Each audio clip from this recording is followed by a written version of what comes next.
So the last episode, I told you guys that this week we were going to look at 3 financial governance flashpoints that surfaced almost simultaneously. Different states, different programs, but the same root cause. Structure got ignored. This episode is the first one, and honestly, it's the one that made my stomach drop the most, because this one crosses a line that should never be crossed in education. A band director issued a written document tying fundraising minimums to potential grade repercussions. It's not rumor. It's not interpretation. It's not a misinterpretation. This was a written document that was very clear. And that's where we need to start. This is Mike with Soundstage EDU, and we're in a series within our Ask Mike segment where we're talking about 3 things that happened all at once. Mentioned that already. Before we get moving, if you have a question, if you have a situation like this that comes up that you want me to talk about, send me an email at soundstageedu@gmail.com. Or you can send me a text message to our Google phone number, and that number is 913-353-6141. Send us those stories. Send us those questions. Let's get to the bottom of some of these things. Now, here's what I need to say. Fundraising and grades should never intersect. Ever. Fundraising is a financial support mechanism. Grades are an academic evaluation of student learning. The moment those 2 systems intersect, you have converted academic authority into financial leverage. And that, my friends, is a governance failure. Now, this came from a post that I saw in another group. It's a group that I'm asked not to promote any of this stuff in. Not sure why. Maybe they don't want help. There are some people that just don't want help, and that's fine. They can be ignorant to their own plight. But I brought this particular situation to a group that I moderate, a group that I am allowed to promote, and a group that allows me to help.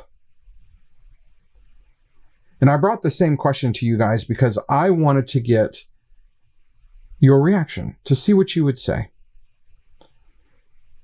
I mean, was this an anomaly? Was this a rogue director? What's really going on? And the group that I moderate is much bigger, so I felt like there was going to be a much better cross-section of experiences. And the responses came in fast. And they were unified. They weren't divided. They were unified. People were saying things like, I would yank my kid out of there. Or, that's illegal. We would have words. Or, even this, my group tried something similar once. And then the defenses started appearing. Well, it's not about the money, it's about participation. Gotcha. But participation in what? A revenue mechanism. You can rename it, you can soften it, you can call it commitment. But if participation in generating money affects academic evaluation, you've crossed a boundary. Simple as that. So let's talk about the document itself, one that I saw with my eyes, because that matters. This wasn't a communication. It was written as a policy, which means someone sat down, typed it, and distributed it with authority.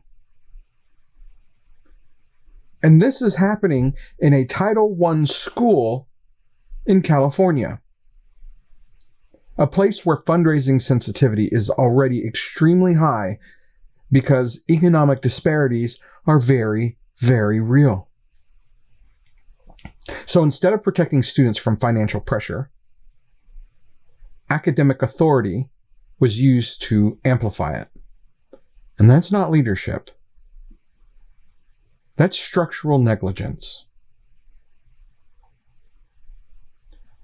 So let's talk about the reality that gets ignored in these situations. You don't know which family is barely above the free lunch threshold.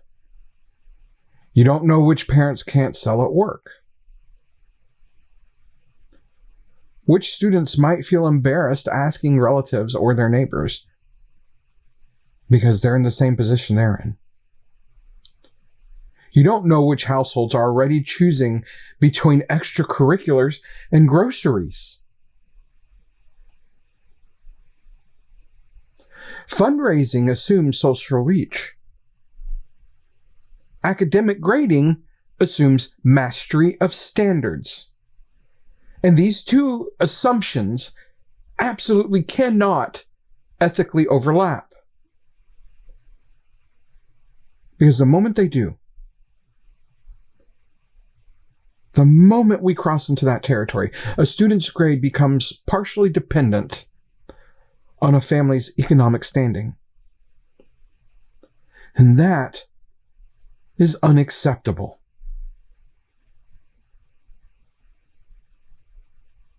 But here's the truth. I want y'all to hear this, because situations like this rarely start with bad intentions. They start with pressure. It's pressure that you all know. These programs, they're expensive. Trips cost money. Transportation to and from games costs money. Uniforms cost a lot of money. And when that financial pressure begins to rise, leaders start looking for some sort of guarantees. And fundraising participation kind of feels like a guarantee. So they reach for leverage. The problem is that the easiest leverage in a school environment is academic authority. And once you cross that boundary, it becomes very, very hard to uncross. You create damage that is far bigger than the fundraiser itself. In most public school districts, grading policy is extremely clear. Grades reflect mastery of course standards, not fundraising participation, not volunteer hours, not supply donations, not parent involvement, but mastery. The moment fundraising touches grading, you are outside the intended design of the academic system. And when that happens, eventually, the districts step in. And once the district steps in, your program loses autonomy. And all of this, is avoidable. Now let's talk about the human side of this. This part really sticks with the families that you're serving within your program. Humiliation, embarrassment, pressure, public reminders about dues, threats tied to opportunities, students becoming collection agents for adult budgets. And when parents experience that, they don't just get angry. They disengage. They stop volunteering. They stop donating. They stop defending the program. the culture erodes quietly, and everyone wonders why. Just like all of you wonder why no one will step in and help you guys when you guys need it. Here's your flag. Look, the solution here is not complicated. Fundraising must remain voluntary. Programs can encourage it. You can even incentivize it. Celebrate it. But you cannot punish the absence of it. If your program cannot sustain itself without coercive participation, that program has a funding model problem, not a student commitment problem. And I know this feels kind of accusatory, and I know that most of you listening, I know I'm speaking to the choir here, guys. But if you see these things, say something about it. And not just here in fine arts, in any of the fundraising activities within your school. This applies. It should never be coercive. We should not get that knot in our stomach every time someone says fundraising. I know what it feels like. I mean, I got 2 kids in school and I get bombarded all the time. All the time. This week, we're going to examine 3 financial situations where pressure collided with weak governance boundaries. This was our first one. And in my opinion, it's one of the clearest examples of how structure protects everyone. Directors, boosters, parents, students. Because when structure is ignored, someone pays. And too often, far too often, that someone is the student.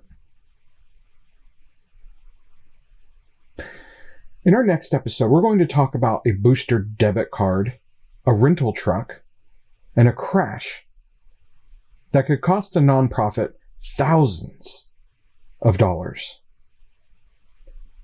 And the reason it happened will sound very familiar.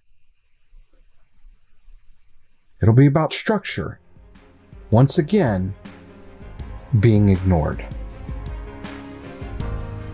This has been Mike with Soundstage EDU. Thank you for listening to our Ask Mike episode today. We'll try to keep these short, so we can do more of them. But send us questions. Let's get them answered. And let's raise the bar together.